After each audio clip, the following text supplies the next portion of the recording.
മുക്കം നഗരസഭാ ജീവനക്കാരിയെ കടിച്ചു പരിക്കേൽപ്പിച്ച് യുവതി. വിധവ പെൻഷനുമായി ബന്ധപ്പെട്ട് നഗരസഭയിലെത്തിയപ്പോഴാണ് യുവതി ജീവനക്കാരിയെ ആക്രമിച്ചത്. അതേസമയം യുവതിയുടെ ബന്ധുക്കൾ നഗരസഭാ ഓഫീസിലെത്തി ഭീഷണി മുഴക്കിയതായും പരാതിയുണ്ട്.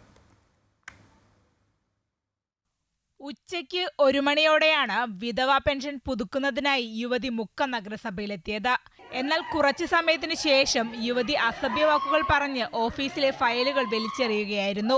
യുവതിയെ തടയാൻ ശ്രമിച്ചപ്പോഴാണ് റവന്യൂ ഇൻസ്പെക്ടർ ധന്യ ജയറാമിനെ കടിച്ച് പരിക്കേൽപ്പിച്ചത്.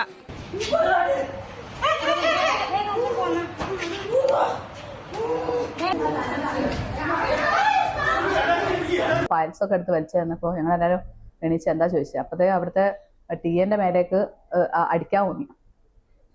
പിന്നെ ബാക്കിയുള്ള സ്റ്റാഫിനൊക്കെ ഉപദ്രവിക്കാൻ നോക്കുമ്പോൾ ഞങ്ങൾ പിടിച്ചു വെച്ച് ആ സ്പോട്ടിൽ എൻ്റെ കൈക്ക് കയറി കടിച്ചതാണ്. കൈക്ക് കയറി അടിച്ച് മുടിയൊക്കെ പിടിച്ച് വലിച്ച് ചവിട്ടി കുറേ ഉപദ്രവം ഉണ്ടാക്കിന് അവിടെ.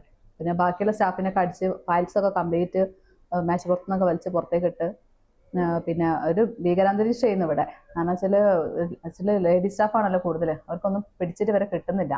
പിന്നെ പുറന്നുള്ള പബ്ലിക് ആണെങ്കിലും അവരുടെ പിന്നെ വേഗം പോലീസിനെ വിളിക്കാൻ പറഞ്ഞ്. കാരണം ഇവർ എല്ലാവരും ഇങ്ങനെ അടിക്കും ഉപദ്രവമൊക്കെ ചെയ്യുന്നത് കൊണ്ടാണ് ഞങ്ങൾ പിടിച്ചു വെച്ചത്. കാരണം വെച്ചാൽ ഇനിയും എന്തെങ്കിലും ചെയ്യില്ലോ എന്ന് പേടിച്ചിട്ടേ. പിടിച്ചുമാറ്റാൻ ശ്രമിച്ച 2 വനിതാ ജീവനക്കാർക്കും പരിക്കേറ്റിട്ടുണ്ട്. സംഭവത്തിന് പിന്നാലെ പോലീസ് സ്ഥലത്തെത്തി. തുടർന്ന് യുവതിയുടെ മൊഴിയെടുത്ത് വിട്ടയച്ചു. യുവതിയുടെ സഹോദരൻ നഗരസഭാ ഓഫീസിലെത്തി ഭീഷണി മുഴക്കിയെന്നും ആരോപണമുണ്ട്. സംഭവത്തിൽ പരാതിയുമായി മുന്നോട്ടു പോകാനാണ് ജീവനക്കാരുടെ തീരുമാനം. അമൃത ന്യൂസ്, കോഴിക്കോട്.